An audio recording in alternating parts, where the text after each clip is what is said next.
পিছনে থাকি, আমি যদি জন্মকে বাড়িতে ফিরিয়ে আনতে না পারি, আবার আমি পরিবারের জন্য সারাদিন অক্লান্ত পরিশ্রমের পরও তাকে শুনতে হয় বড়গাছা হওয়ার বদনাম। সিংহরায় পরিবারের বউ হয়ে পথে পথে পিঠে বিক্রি করা যেন হয়ে ওঠে এক চরম অপরাধ। আবার কখনো নারীর সম্মান গুরুত্ব দিতে হলে রুদ্ররূপ ধারণ করে হাতে তুলে নেয় খর্ব। সাধুই আবারও ষড়যন্ত্রের শিকার আলো।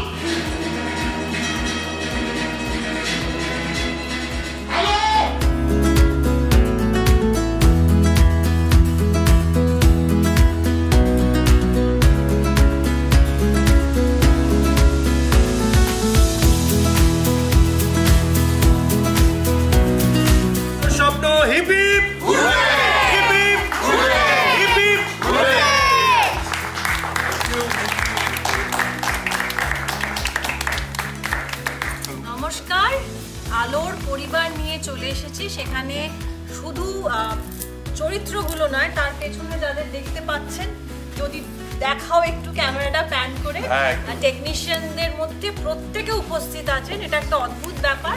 অদ্ভুত এই কারণে যে সবসময় ক্যামেরার পিছনে যারা থাকে তারা সচরাচর ক্যামেরার সামনে আসতে চান না বা লজ্জা পান। আজকে কিন্তু আমাদের মধ্যে লাজ লজ্জা আমরা সব ত্যাগ করেছি। আজকে আমাদের কোন সে আলোর স্বপ্ন নিয়ে 300 এপিসোড অতিক্রম করেছে। আমরা সেলিব্রেট করব।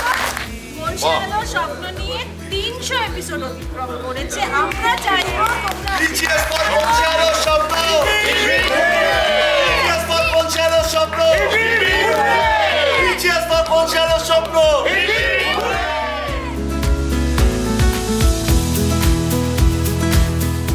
খুব ভালো কাটলো, নতুন সম্পর্ক তৈরি হলো, নতুন মানুষদের পেলাম, নতুন প্রোডাকশন হাউস, নতুন চ্যানেল আমার জন্য, এবং তাদের সাথে নতুন সম্পর্ক তৈরি হওয়ায় সান বাংলা, বাংলা টকিজ এদের প্রত্যেকের সাথে খুব ভালো একটা দৃঢ় সম্পর্ক তৈরি হলো। ইনফ্যাক্ট এই সিরিয়ালে 300 এপিসোডের মধ্যে আমি একটা ছবি লিখলাম, বানালাম, রিলিজ করলাম।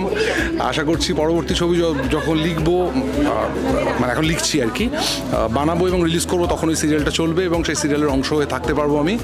এটা খুব আনন্দের বিষয় এবং প্রচুর সম্পর্ক তৈরি হয়েছে অনেকগুলো মানুষের সাথে, যাদের সাথে আমি আগে কাজ করার অভিজ্ঞতা ছিল না। এই প্রথমবার কাজ করলাম এবং কাজ করে খুব আনন্দ পেয়েছি তাদের সাথে। গল্পে নতুন নতুন চরিত্র আসবে এবং তারা নতুন ধরনের গল্পের অ্যাঙ্গেল তৈরি হবে, যে অ্যাঙ্গেলে আমার মনে হয় আলোর লড়াই এবং আমার রুদ্র চরিত্রের বিভিন্ন দিক দেখা যাবে, অতীত বর্তমান সব গুলিয়ে যাবে। একদমই। আর এই ধারাবাহিকে তোমার কাজের এক্সপিরিয়েন্সটা নিয়ে কাজের এক্সপিরিয়েন্স মানে দেখো, টেলিভিশনে অভিনয় করার সব থেকে বড় সুবিধা হচ্ছে যে তোমাকে রোজ অভিনেতা হিসেবে নিজেকে প্রমাণ করতে হয়। যে সিনগুলো তুমি করো সেই সিনগুলোতে তোমাকে 200% দিতে হয়, নাহলে তুমি কোথাও গিয়ে বাকিদের ভিড়ে হারিয়ে যেতে পারো। এবং তুমি নায়কের চরিত্র করো, পার্শ্ব চরিত্র করো, যে চরিত্রই করো না কেন, তোমার চরিত্রটা কীরকম অভিনয় করছে সেটা রোজ দর্শক জাজ করেন। এবং সব থেকে মজার ব্যাপার হচ্ছে আমি অভিনেতা হিসেবে অনেকক্ষণ থেকে তুমি বক বক করছে, এবার আমাকে একটু চান্স দাও। কিছু বলবে? বলো। কেক খেয়েছো? আমি কেক এখনো অব্দি খাইনি। Let's have some cake. আমি তোমায় খাইয়ে দিচ্ছি ভাই, তোমরা কেকটা টার্গেট করছো, খেয়ে নাও।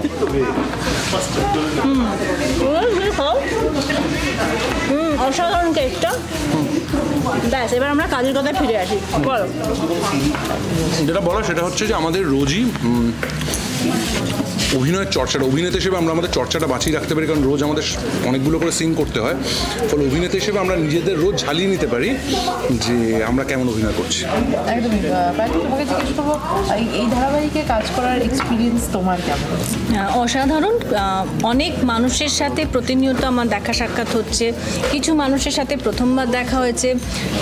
এই যে ব্যক্তি, তার সাথে 3-4 বছর হয়ে গেল। আজকেই এসেছিল একটা পোস্ট যে 4 বছর আগে একবার কাজ করেছিলাম, তার সাথে আবার 4 বছর পরে একসাথে একই একটা জায়গায় কাজ করছি। একটা বছর কাটিয়ে ফেলেছি, অনেক সিন করে ফেলেছি। তার মধ্যে অসম্ভব ভালো ভালো কিছু সিন আমরা স্ক্রিন স্পেস শেয়ার করেছি। বাকি টিম মেম্বার্স যারা রয়েছেন প্রত্যেকে এত ভালো শিল্পী, এত ভালো কো অ্যাক্টার্স। এক ছাদের তলায় মোটামুটি একটা বছর কাটিয়ে ফেলতে পেরেছি। এবার দর্শকের আশীর্বাদ থাকলে, তোমাদের ভালোবাসা থাকলে আগামী 1 বছর কেন, 2 বছর কেন, আরও আরও বছর বছর আমরা এই কাজটা চালিয়ে যেতে পারি। একদমই, যেখানে আমরা দেখছি যে এখনকার দিনের বেশিরভাগ ধারাবাহিকই স্বল্প মেয়াদী, সেখানে দাঁড়িয়ে একটা বছর হই হই করে পার, মানুষের এত ভালোবাসা, এইটা কতটা প্রাপ্তি? এটা একটা বিশাল বড় পাওনা। তার কারণ হচ্ছে প্রথমেই মনে হয় না যে 100 এপিসোড আমরা কমপ্লিট করলাম, আর কি পাবো ভালোবাসাটা, আর কি সেই আদরটা পাবো, আর কি সেই যত্নটা পাবো। তারপর দেখলাম যে না, যতদিন যাচ্ছে আদর যত্ন ভালোবাসা কমতি থাকছে না, আরও বাড়ছে। তো খিদেটা আরও বেড়ে গেছে। এখন 300 কেন, চেষ্টা করব 3000 4000 এপিসোড যাতে হয়। একদমই রূপকথার গল্প মনে হবে, কিন্তু স্বপ্ন দেখা উচিত। এক সময় তো হতো 3000 4000 এপিসোড, এখন হয়তো হয় না। ঠিক তেমন ভাবেই আমাদের সব সিরিয়াল তো 1 বছর ক্রস করে না, আমাদের সিরিয়াল 1 বছর ক্রস করেছে। আমরা বিশ্বাস রাখি যে, যেটা বলছিলাম, যে আরও একটা ছবি তৈরি করে ফেলতে পারবো আর কি। আর আমরা কিছুদিন ধরে দেখছি যে সোশ্যাল মিডিয়া খুব উত্তাল, ধারাবাহিকের মানে যে জুটি কাজ করছে তাদের মধ্যে ঝামেলা, এইটা তো মানে আমরা প্রায়শই এখন দেখতে পাই। তোমাদের দুজনের আমরা দুজনের মুখ দেখি না, আমরা ফ্লোরে আসি, সিন করি, চলে যাই, কারণ আমাদের কাছে সেই সময়টাই নেই ঝগড়া করা ঝামেলা করার। আমরা দিনে বোধহয় 15টা 16টা সিন করি, কখনো করি, তারও বেশি হয়। ওরও কাজ থাকে, আমারও কাজ থাকে, যার ফলে ঝগড়া করার সময়টা নেই। মানে আমাদের কাছে সময় 14 ঘন্টার মধ্যে যদি 15টা সিন করতে হয়, তাহলে বুঝে নাও যে ঝগড়া করবো কখন। আর সব থেকে বড় যে বিষয়টা, সেটা হচ্ছে ঝগড়া করার জন্য কিংবা যে কোনো ধরনের অসুবিধা করার জন্য পায়েল খুবই একজন, মানে তার জন্য আনপ্রফেশনাল হওয়াটা খুব দরকার। আমার মনে হয় আমরা এনাফ প্রফেশনাল। আমরা বন্ধু তো বটেই, আমরা এর আগেও একসাথে কাজ করেছি, আমরা খুবই ভালো সময় শেয়ার করেছি একসাথে। এবার কাজের দুজনেরই ব্যস্ততা বেড়েছে, দুজনেরই কাজের চাপ বেড়েছে, কিন্তু আমরা দুজনেই সব থেকে বড় কথা প্রফেশনাল। কাল যদি আমাদের মধ্যে ঝগড়াও হয়ে যেত, মুখ দেখা দিকেও বন্ধ হয়ে যেত, তাহলে দেখতে ঠিক এইভাবে তোমাদের সামনে দাঁড়িয়ে হাসি মুখে কাঁধে হাত থেকে বাইট দিতাম। আচ্ছা, পায়েল দিকে দেখেছো দুর্গারূপে? হ্যাঁ, অফকোর্স দেখেছি, এবং পায়েল তো বেস্ট দুর্গা। আমি এটাই বলবো যে কেন কন্ট্রোভার্সি ক্রিয়েট করছো? ঠিক আছে, সবাই ভালো কাজ করেছে, আমিও আমি আমার ওপিনিয়ন জানাচ্ছি অডিয়েন্স হিসেবে, এটা কোনো কন্ট্রোভার্সির ব্যাপার নেই। আমি ইনফ্যাক্ট চ্যানেলের শ্রিয়া এবং অনিরুদ্ধ সোনাক্ষী ওদের বলছিলাম যে পায়েলকে দুর্গারূপে দেখে, আমি ইন্ডিভিজুয়ালি ওদের বলেছি, বোর হয়ে গেছে পায়েলকে দুর্গারূপে দেখে আবার অডিয়েন্সের রিয়াকশন কি ভালো, কি পজিটিভ ফিডব্যাক, ফলে এটা খুব ভালো সিদ্ধান্ত হয়েছে যে সান বাংলার দুর্গা এবারে পায়েল, এবং পায়েলের সাথে দুর্গার ইমেজ, শুধুমাত্র দুর্গা করেছে বলে ইমেজ যায় এমনটা নয়, ওকে মানায়ও। সব থেকে বড় কথা, সবাইকে তো মানায় না, অনেকেই সেজে ফেলে, কিন্তু আমি খুবই আনন্দিত যে আমার কো অ্যাক্টর এইভাবে সাকসেসফুলি এইভাবে প্রেজেন্টেড হয়েছে, সান বাংলাকে রিপ্রেজেন্ট করছে, এবং আমি খুব খুশি পায়েলের জন্য। আমার ভীষণ শুভেচ্ছা আর ভালোবাসা। খুব ভালো, খুব মজা করে। আমরা একটু আগেই সবাই মিলে কথা বলছিলাম, ইনফ্যাক্ট সুরঞ্জনাই বলছিল যে কীভাবে 1 বছর কমপ্লিশন হলো, আমরা সেটা টেরই পাইনি, আমরা রিয়েলাইজই করতে পারিনি। সেটা তখনই করা যায় না যদি কিনা ইটস নট আ স্ট্রেনিয়াস জব। সেটা যদি রোজ দিন একটা পিকনিকের মতো আমরা এসে সবাই মজা করে কাজ করছি, কাজটা হচ্ছে, ইয়ার্কি হচ্ছে, এটা মনে হলে তখন মনে হয় যে বাবা তাড়াতাড়ি দিনটা শেষ হয়ে গেল। বাট অনেস্টলি স্পিকিং, যখন সারাদিনের পরে যখন ওই 9টা 28টা কতক্ষণে বাজবে সেটাও মনে হয়, কিন্তু আবার বাড়ি চলে গেলে একদিন গ্যাপ গেলে মনে হয় যে আবার ফেরত কবে যায়। খুব ভালোই কেটেছে। আই থিঙ্ক একদম মানে কাট কপি পেস্ট যেটা বললো ইন্দ্রদা, সত্যি মানে আমার না এখনও অবধি সিঙ্কিনই করেনি যে আমরা 1 বছর কাটিয়েছি, এবং আমার এখনও অবধি মনে হচ্ছে আমি কিন্তু এক্সাজারেট করার জন্য বলছি না, কিন্তু আমার বারবার ওই ফিলিংটাই হচ্ছে যে আমি একটা ব্ল্যাক শাড়ি পরেছিলাম আর ইন্দ্রদা was wearing a black suit and আমাদের প্রেস কনফারেন্সে, and we were introducing our characters.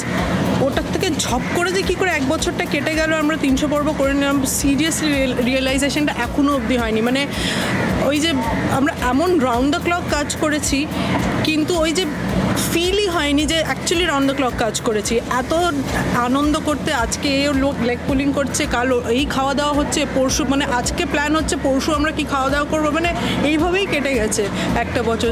সেই জন্যে কোনো ফিলই হয়নি যে 1 বছর কেটেছে। একদমই। 300 এপিসোডের স্পেশাল খাওয়া দাওয়া কি হলো? 300 এপিসোডের স্পেশাল খাওয়া দাওয়া একটা প্ল্যান করা হচ্ছে, সেটা আমাদের এখানেই হবে। তো সেটা অবভিয়াসলি খুব স্পেশাল হবে আশা করছি।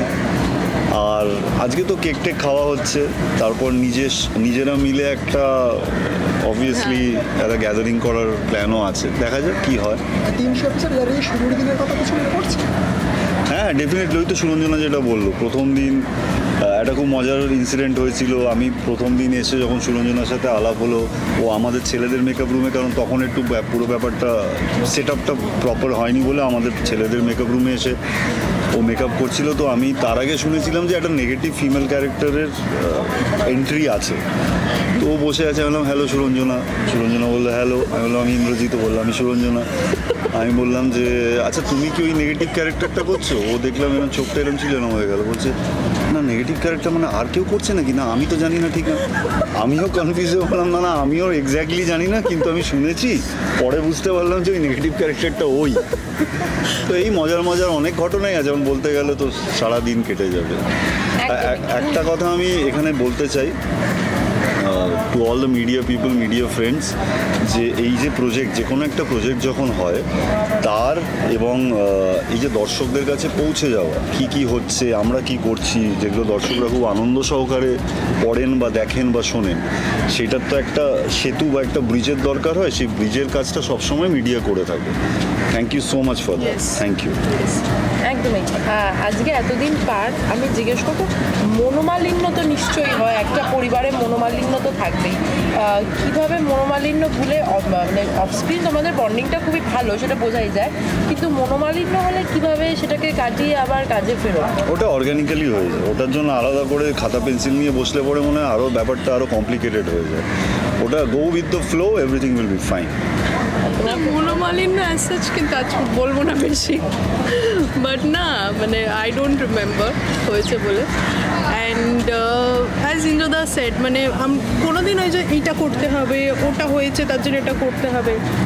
I think all of us, আমরা যারা দৈনন্দিন এখানে এসে পাঠটা করি, মানে যারা আমরা রেগুলারলি থাকি, we are really easy going people, which is very important. মানে কেউ না ওটা বলেছে সেটা ধরে বসে থাকলাম, এটা করেছে। অ্যান্ড ইন্দ্রদার ক্ষেত্রে তো বলবো, ইন্দ্রদা এত হাসি মজা করে, and I think all of us know his sense of humour is at it's epitome. তো সেই জন্য কখনো মনে হয়নি যে মানে কিছু আর ওরকম মেসেজ হয়নি। সো উই জাস্ট, আমার যেটা পার্সোনালি সবসময় মনে হয় যে মনোমালিন্যটা না, ওটা তো আমরা যখন কারোর সাথে কিছু একটা হয়ে যায়, কিছু একটা টিফ হয়ে যায় বা কিছু একটা প্রবলেম হয়, তখন আমরা পরে রিয়েলাইজ করি না বাবা আজকে তো ভাবিও নি ওর সাথে এরকম হয়ে যাবে। তার মানে কি আমরা তো ওটা প্ল্যান করে করিনি। তাহলে তার সাথে আবার যখন ঠিকঠাকটাও হয়ে যায়, তখনও কিন্তু ওটা বিনা প্ল্যানে হয়ে যাওয়াটাই ভালো। প্ল্যান করে হওয়া মানেই কিন্তু আবার গন্ডগোল হতে পারে, আমার এটা সবসময় মনে হয়। দর্শকদের বলবো এরকমভাবে আরও 300, আরও 600, আরও 900, আরও 1200 এরকম আপনারা থাকুন আমাদের সাথে। আমরা আপনাদের নতুন চমক দেওয়ার চেষ্টা করব, কিন্তু আপনাদের আমাদের পাশে থাকতে হবে। Thank you so much.